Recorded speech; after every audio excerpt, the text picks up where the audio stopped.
for the initial disposition as it relates to the mother in this case, and a pretrial as it relates to the father in this case. There are a few of other outstanding issues, especially as it relates to the father for purposes of paternity and establishing legal parentage. My understanding is the parties did not wish to execute an affidavit of parentage. So I'm open to looking at DNA testing or some other way to establish parentage if they want to willingly do that. And I'm sure there's a couple of other things happening as well, but let's do appearances and then we'll go from there. Okay, for Mr. Brooks, Your Honor. Oh, yes, we are. Well, actually, we're not. Because Mr. Madrid has not established legal parentage over the child yet. Okay, we'll step closest to the court and see. Thank you. Appearances, please.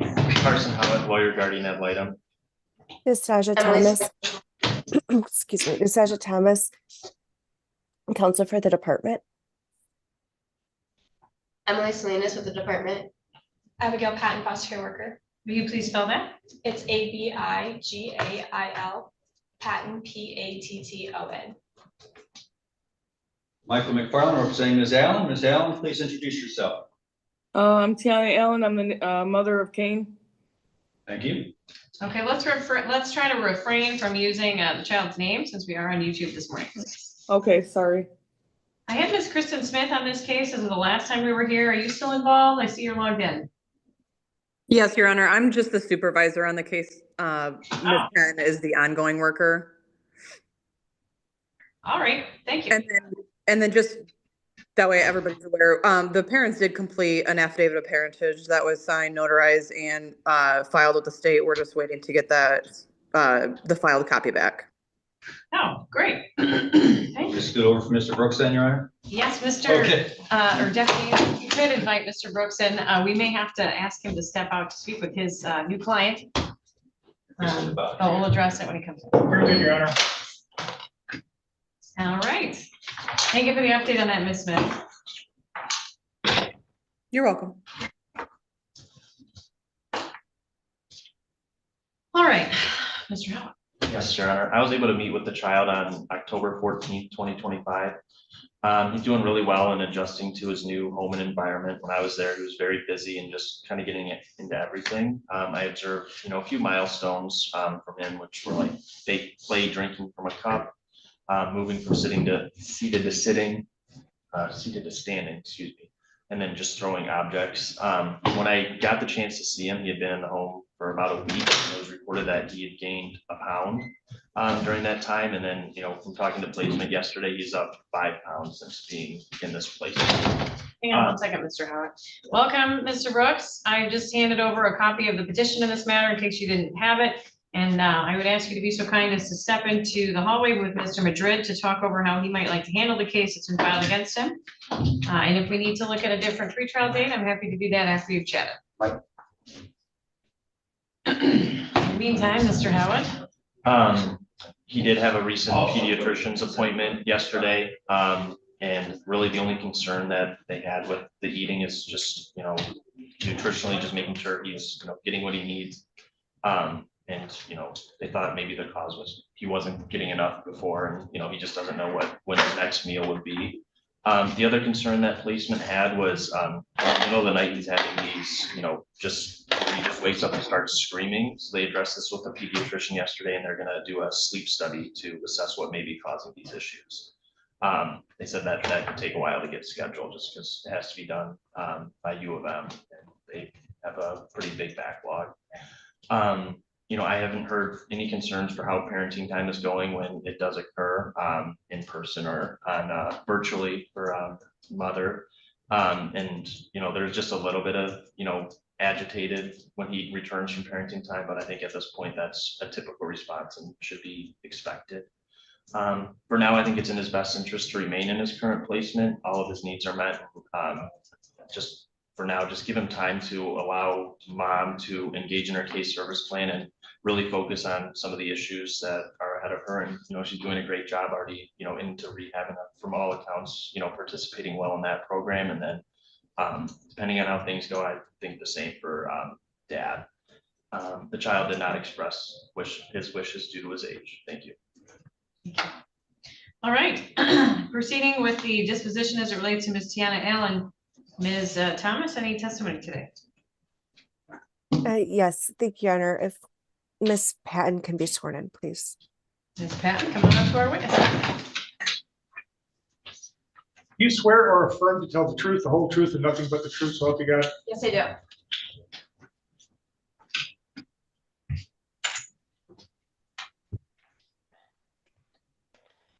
Good morning, Miss Patton.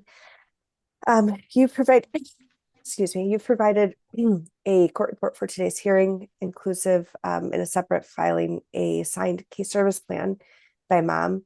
Are there any updates or modifications that need to be made to either of those documents? Yes, just a slight modification. So Tiana is now doing parenting times twice a week. They're doing Mondays at 3:30, and then they added another day.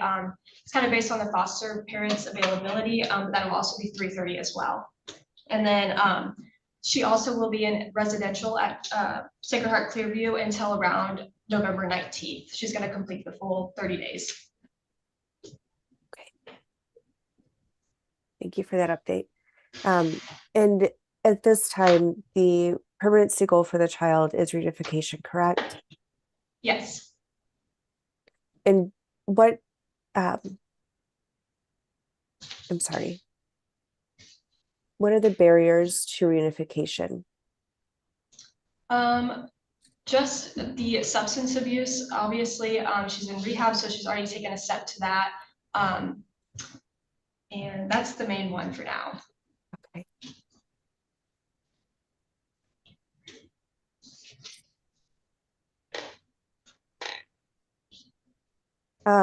The case service plan has some mental health components to it as well. Do you believe that those are necessary to address the conditions that cause a child to come into care? Yes. Okay.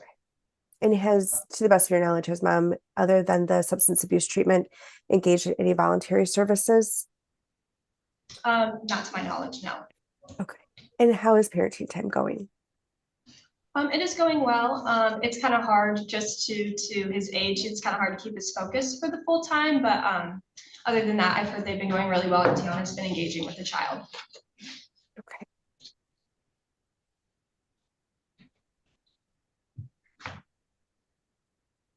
And do you believe that the case service, oh, let me backtrack a little bit. Were you able to work with Miss Allen to establish a case service plan? I sent it to her case manager at Sacred Heart, and she reviewed it, and I gave the case manager my number if she had any questions. Okay.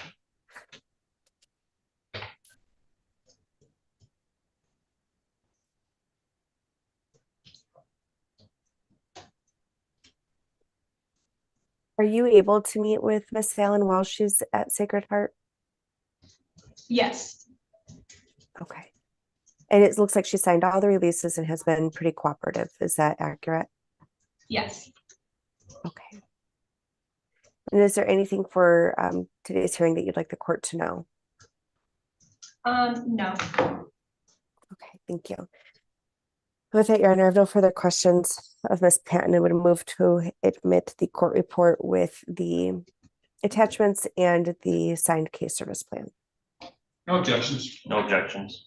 Thank you. They are received and accepted. Questions, Mr. McFarland? I do. There's quite a lot on the case service plan for my client to accomplish. That's understandable. But where should her focus be right now? Definitely substance abuse, which she's already accomplishing, and then once she's done that, then we can kind of move along with like the psychological and the mental health and kind of address those. But definitely substance abuse would be the number one thing. So she is currently doing ahead of the court ordering her into some substance abuse, correct? Yes. I thought I heard you that she wasn't. She is, right? Yes. Okay. Parenting time, how will that be accomplished and what would that look like?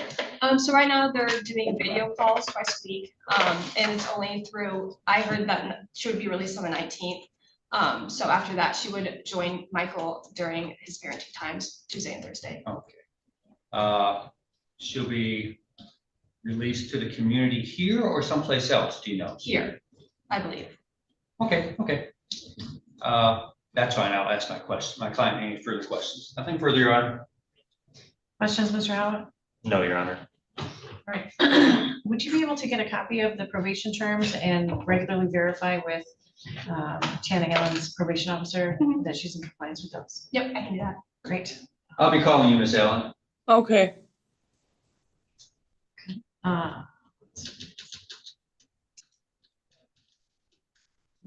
Okay, any questions based on my questions? Or redirect? Oh, Your Honor, thank you. No, Your Honor. I didn't hear yours. No, I said, thank Thank you. you. Thank you for your testimony. May you return to your seat. Thank you. Okay, any other witnesses, Ms. Thomas? No, Your Honor, thank you. Mr. McFarland? Miss Allen, please, she was raising her hand. Yes. Ms. Allen, please raise your right hand. You swear or affirm to tell the truth, the whole truth, and nothing but the truth, so help you God? Yes, I do. Thank you. You can put your hand down. Miss Allen, next time when you're on Zoom, can you maybe just wear a attire that's more appropriate for court since we are actually in a court proceeding? Okay. Okay. You heard the worker indicate your focus should be on your drug treatment, which you are doing right now, correct? Correct. Are you going to be released soon to the community? Is that accurate? Yes. That my And out where- date, my out date is the 18th, but I won't be going until the morning of the 19th. And I plan on going to my brother Tyrone's house because he is a drug-free environment and they provide structure for me. Where's Tyrone live? He lives 1570 Stratford Drive over in Samarita's apartments by So Westland. Adrian's close enough. That's just what I wanted. Okay, sorry. That true? Okay. Is that Adrian? Yeah, that's Adrian, Michigan. Will you need help with transportation? Yeah, I was gonna call Hope's Not Handcuffs to come and get me because they transported me here and they said if I complete, they'll be coming to get me and taking me home. Well, I mean, in Adrian for your visits, will you need transportation to and from visits? Yeah, I will. Okay, so you'll be reaching out to the worker to see what's available as far as vouchers or anything like that, or one-way transportation? Yeah, Okay, you understand that this case service plan is your roadmap of what everybody has to do, placement, the worker and yourself, for you to be reunited in this case closed. Do you understand that? yes, I understand that. I saw you raising your hands. Were you able to say what you wanted to say? Is there something else or a question or concern? Well, there's my mental health. I got put back on my medications. I was just gonna state that I got put back on my medication, my depression, anxiety medication. Okay, so you're also tackling another issue on your case service plan, right? Yes, I am. Okay, great. Is there anything else that you need help with that may not be in the plan that wasn't covered? Or are you okay? No, I'm okay for right now. Have you said everything you want to say? Yes. Okay, I'll see if anybody else has any questions for you. Ms. Thomas, any questions? No, Your Honor, thank you. Mr. Howard? No, Your Honor. Okay. All right. Thank you for your testimony. Anyone else, Mr. McFarland? I have none. Mr. Howard? No. Well, my comments in closing as it relates to the initial disposition. Thank you, Your Honor. I would like to commend Ms. Allen for getting a jump start on her case service plan, and I wish her the best of luck as she navigates that. I think that if she can maintain a good working relationship with Ms. Patton, she'll be on her way to successfully reunifying with her child. I think that a 90-day review is appropriate in this matter. And if we need anything else in the meantime, we know how to put it in front of Your Honor. Thank you. Mr. McFarland? It looks as though Ms. Allen is putting into action some of the things she's learned, living in a sober environment, our plans for her release. She will need some help with transportation. I know the worker has heard that. So 90-day review, I agree. Mr. Howard? Yes, Your Honor. I think, this is a really good start to the case and hopefully that it just continues to move in the right direction. I think I saw some notes in the case or the court documents today, the court report that were from her probation officer that, led me to believe that, this is very, positive and, she just needs to get back on the right track and we can really move towards, reunification. So I'm excited for the start of this case so far. Thank you. Great, thank you. Court finds all interested parties will give a notice for purposes of today's initial disposition hearing. The case services plan does appear to target the areas that Ms. Allen needs to work on, and she is already taking that seriously, which is great to see. I agree. The order of the court will incorporate that case services plan, and it will be reviewed at each hearing. So I would encourage you, Ms. Allen, to stay in contact with the caseworker to review that in between review hearings, so that when we discuss your progress on record, you know what's coming and are able to respond or participate as you may feel inclined as we review your progress over the course of the next 3 to 6 months.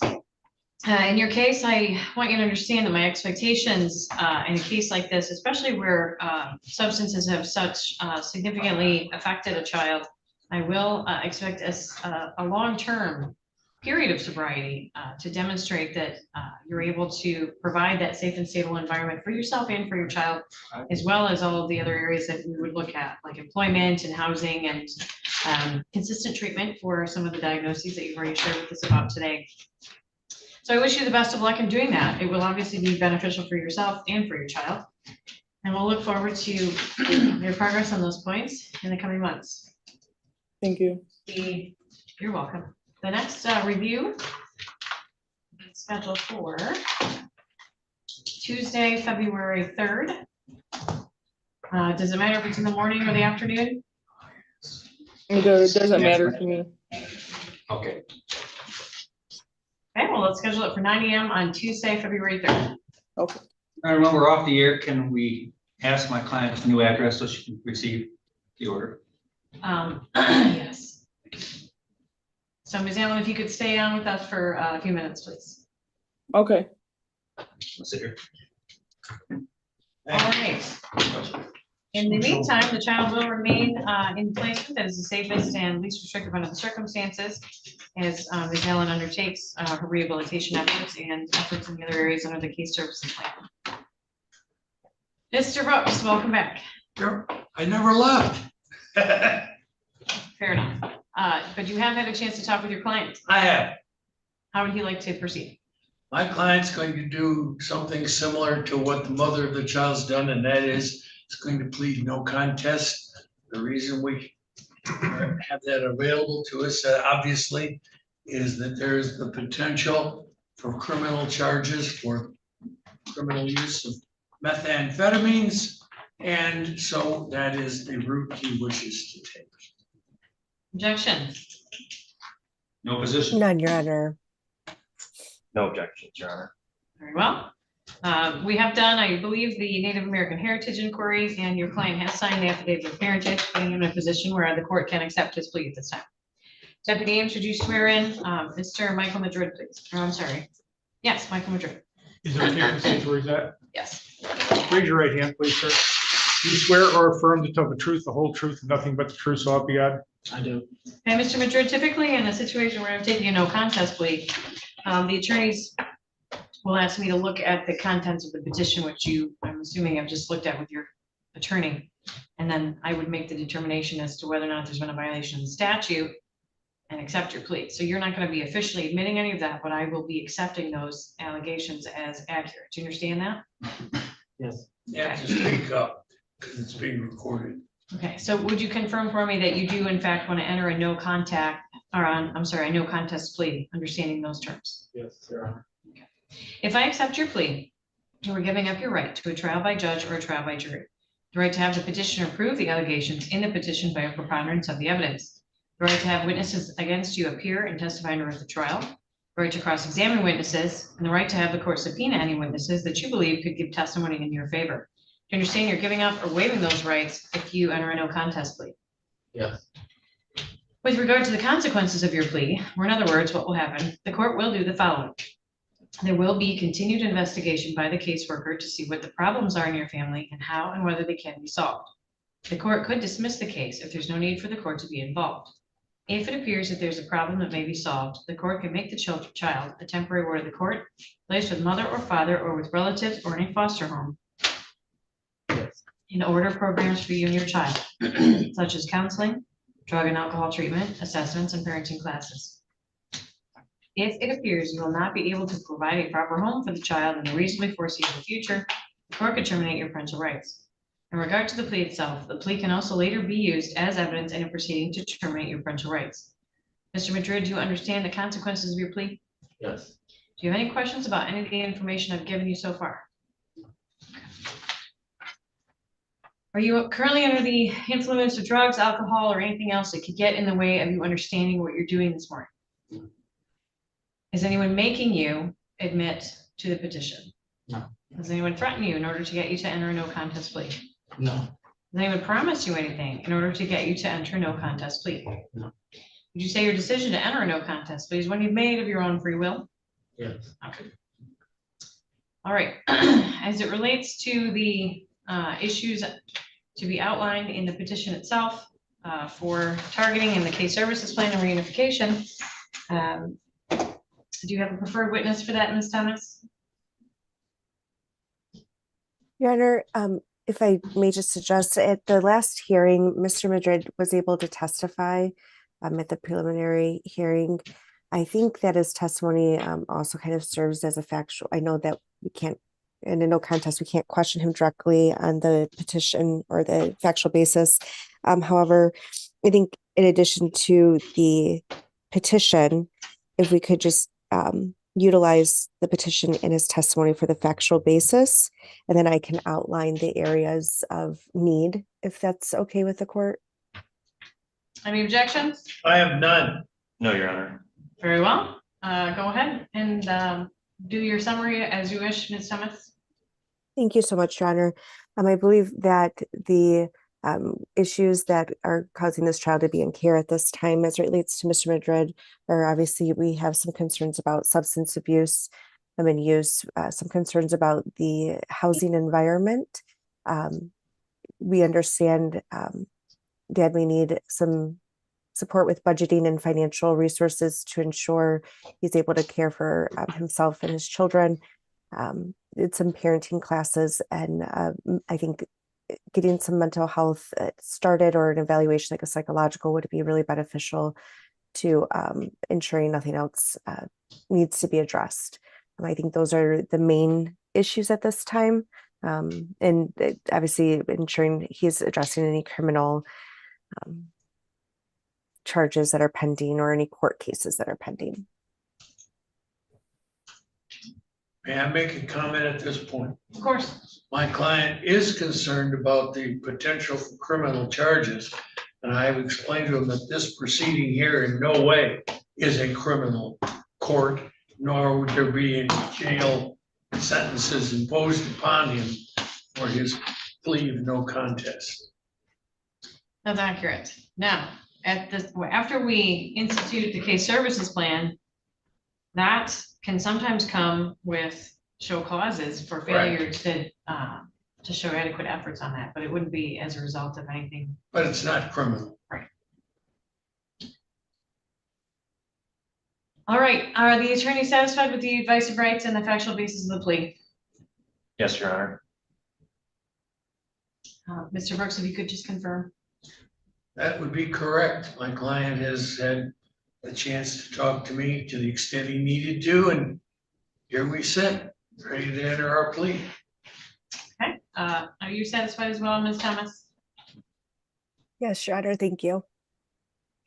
Thank you. The court is also satisfied that the plea is knowingly, understandably, and voluntarily made with full understanding of the potential consequences. Look forward to Mr. Madrid's cooperation moving forward. I know he has had no obligation to do so up to this point, but he will need to demonstrate that he is able to provide a safe, drug-free environment for his child, for himself, that he's looked at himself and his parenting skill sets and rehabilitated those to the extent that he's able to understand the effects on his child of the choices that have been made in the past, such as allowing individuals with active drug habits to reside in his home and how that may be affecting his child, what it means to adequately supervise a child, how use of substances can affect parenting and affect the child directly and indirectly. So all of those things do constitute reasons that the court characterizes under the statute as not only a substantial risk of harm to the child, but also a violation of the statute for purposes of accepting his plea and taking jurisdiction. That is what the case services plan should target, in addition to the other areas that we typically look at, such as housing, employment. And there's lots of ways to start all of those things, and I'm confident Mr. Madrid is looking forward to doing it. We'll be looking at the case services plan formally in the next 28 days. I have some time available for that. How about